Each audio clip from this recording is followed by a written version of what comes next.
आज हम डिस्कस करेंगे प्रीमेच्योर एजुकेशन, जिसको हम शीघ्र पतन के नाम से जानते हैं, और साथ ही साथ यहाँ पर डिस्कस करेंगे इरेक्टाइल डिसफंक्शन, जिसको हम नापुंसकता के नाम से जानते हैं।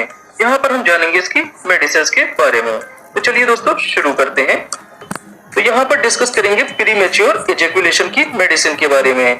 प्रीमेच्योर एजुकेशन मतलब कि शीघ्र पतन। तो यहाँ पर जो एजुकेशन का टाइम होता है वो बहुत ही कम होता है। तो यहाँ पर कौन सी मेडिसिन का यूज किया जाता है? यहाँ पर ड्यूरालास्ट 30 मेडिसिन का यूज किया जाता है। यहाँ पर देखिए 30, ये 30 का क्या मतलब होता है? इसका मतलब ये होता है इसके अंदर जो मेडिसिन होती है वो डेपोक्सिटाइन होती है, जिसकी मात्रा जो होती है यहाँ पर 30 मिलीग्राम होती है। इसी वजह से यहाँ पर ड्यूरालास्ट 30 का नाम दे दिया गया है। ओके, तो यहाँ पर बात करते हैं इसकी डोज की। तो इंटरकोर्स से 1 घंटा पहले ये 30 मिलीग्राम से 60 मिलीग्राम तक आप ले सकते हैं। तो यहाँ पर देखिए 30 मिलीग्राम है इस मेडिसिन में, तो इसकी 1 से लेकर 2 टैबलेट आप पर डे ले सकते हैं। अब नेक्स्ट मेडिसिन आती है टेडाजा। टेडाजा के अंदर 2 मेडिसिन होती हैं। पहली होती है टेडालाफिल, दूसरी होती है डेपोक्सिटाइन। तो यहाँ पर टेडालाफिल की जो मात्रा होती है इसमें वो होती है 10 मिलीग्राम, जबकि यहाँ पर डेपोक्सिटाइन की जो मात्रा होती है वो 30 मिलीग्राम होती है। तो जैसे कि हम जानते हैं टेडालाफिल का काम क्या होता है? इसका काम होता है नापुंसकता को दूर करना, मतलब कि इरेक्टाइल डिसफंक्शन में इसका यूज किया जाता है।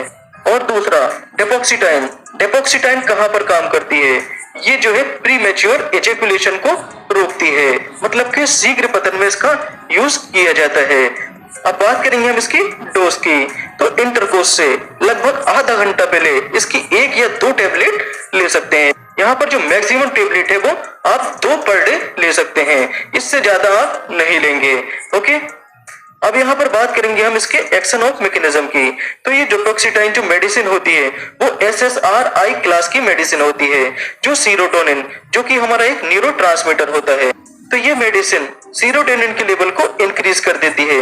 अब जैसे ही सीरोटोनिन का लेवल इंक्रीज होता है, अब इजैकुलेशन का जो टाइम होता है वो बढ़ जाता है, जैसे कि हम यहाँ पर देख पा रहे हैं। ये है सीरोटोनिन। तो ये सीरोटोनिन के लेवल को बढ़ाकर इजैकुलेशन के टाइमिंग को बढ़ा देती है, जैसे कि हम यहाँ पर इस फिगर में देख पा रहे हैं। देखिए यहाँ पर SSRI ये रिड्यूस कर देती है सीरोटोनिन के इनहिबिशन को, और ये सीरोटोनिन की एक्टिविटी को इंक्रीज कर देती है। अब जैसे ही सीरोटोनिन की एक्टिविटी इंक्रीज हो जाती है, अब यहाँ पर जो इजैकुलेशन का टाइम होता है वो बढ़ जाता है।